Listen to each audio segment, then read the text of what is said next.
The Detroit Lions need all the help they can get on the defensive side of the ball, as the unit has been absolutely crushed by injuries throughout the season. Unfortunately, it's almost impossible for Detroit to make an impact addition to help the defense this late in the season. However, there is someone the Lions need to be keeping their eye on in the coming weeks.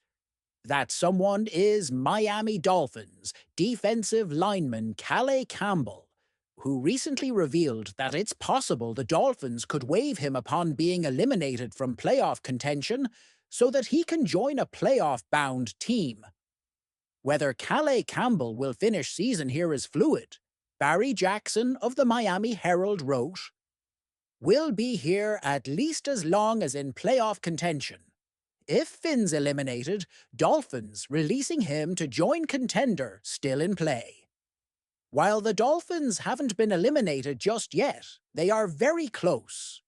The AFC East has been wrapped up for weeks now, and the 6-8 Dolphins are a full 2 games out of the final playoff spot entering Week 16. Long story short, it's a matter of time. If Campbell gets waived, Marissa Myers of TWSN predicts he will land with the Lions. With adding Campbell, the Lions would get a talented player to boost the depth and ensure the defensive line isn't what holds them back. This Lions team has the potential to make the Super Bowl, but they can't let their window go to waste, and that's why they have to sign Campbell if he were to get released. Despite being 38 years old, Campbell has remained a productive player this season, tallying 4 sacks, 32 pressures, and 10 tackles for loss. Campbell also offers versatility with his ability to play inside and out. While Campbell would be a perfect fit for the Lions, a team that has lost 3 bottom 4 of its starting defensive line, the veteran will have to go through waivers first. The problem with that is there will be plenty of playoff-bound teams interested in Campbell's services, and the Lions are going to be near the bottom of the waiver wire priority. The chances of the 6-time Pro Bowler making it all the way to Detroit are slim. But we can dream. Dan Campbell believes the Detroit Lions have the right mixture of coaches and players to handle the adversity stacking up in the last week. On Wednesday, the coach addressed the team in the morning meeting by laying down the expectations of how the team will respond to its first loss in 3 months to the Buffalo Bills and losing another crop of defensive starters.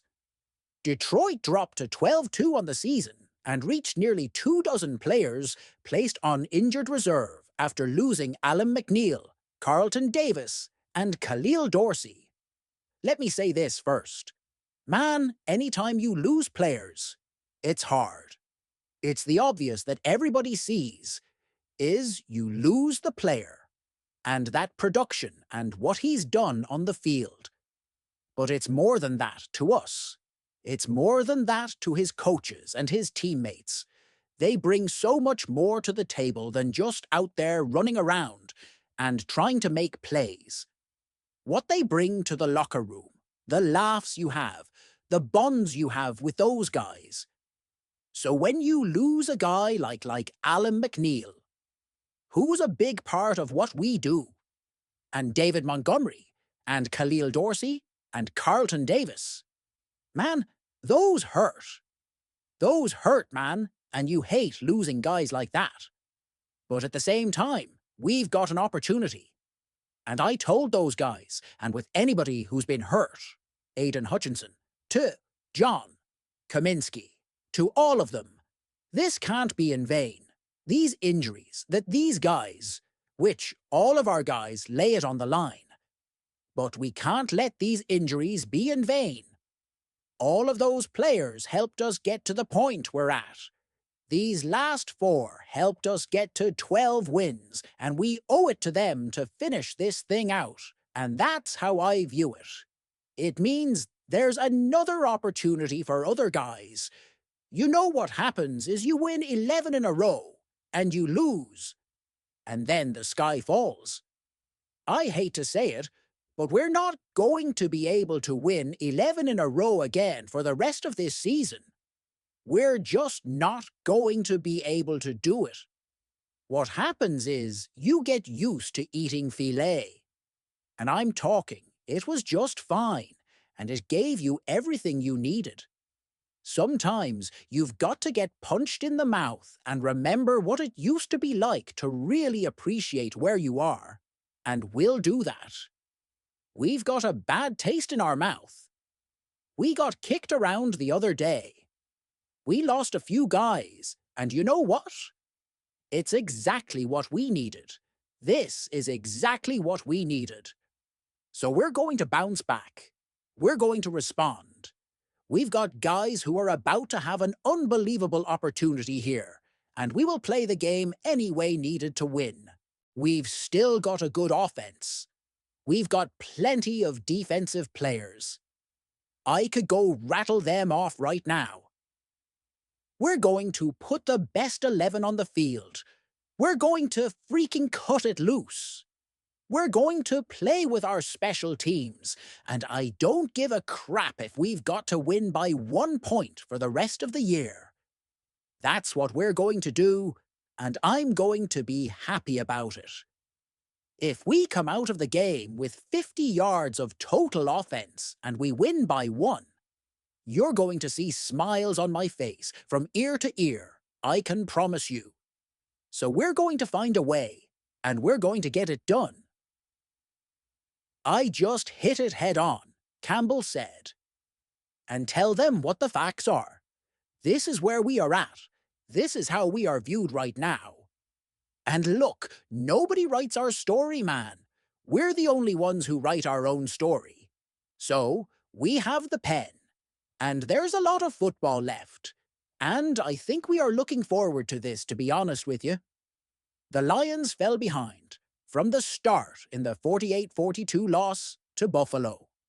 The Bills opened up a 14-point lead because of early struggles for Detroit on offense and continued to shred through the Lions' defense as the unit lost contributors. Buffalo finished with 559 total yards of offense with no turnovers and only 1 punt. Detroit mounted a comeback, but it came up short due to not getting enough stops. There's the loss element, and then there's the injury element. And so everything gets compacted, Campbell said. So you really need to address both, and that's what we did. And one is, we mentioned it. We got popped in the mouth, and we got to get up off the ground, and we got to go back to work and reposition ourselves to be able to play the next game and learn what happened. Campbell then gave another vote of confidence to the defense and the contributors who are still healthy and suiting up. He went through and listed all of the contributors still left, like Jack Campbell and the safety duo of Brian Branch and Kirby Joseph, as reasons why they won't falter. The other is to not lose confidence in the fact that we still have really good players here on defense, Campbell said. And that we have good coaches, and that we can play any way we need to play from that standpoint, but also offense and special teams to still win games. On top of losing 3 defensive contributors, running back David Montgomery suffered a knee injury that will sideline him indefinitely, potentially for the rest of the season. Running backs coach Scotty Montgomery echoed Campbell's sentiments in how they will replace David Montgomery with Jahmyr Gibbs, Craig Reynolds, Jermar Jefferson, and Sione Vaki. Our head football coach has preached grit ever since the day I got here. And what other way to display who we are than this opportunity that we have now, Scotty Montgomery said. Just watching Dan when I came back in the building on Monday. Early Monday morning, nobody was hanging their heads. We know exactly what we got to do. We know how we're going to go about doing it, and we're going to finish writing our story. Quarterback Jared Goff said Campbell and the coaching staff are as good as it gets in motivating players, and this week coming off a loss has been no different. Campbell has stayed consistent in his messaging to the team since taking over as coach in 2021, and reality eventually matched up with his predictions of a turnaround, which makes it easier for players to buy into the message since there is proof of concept in his words.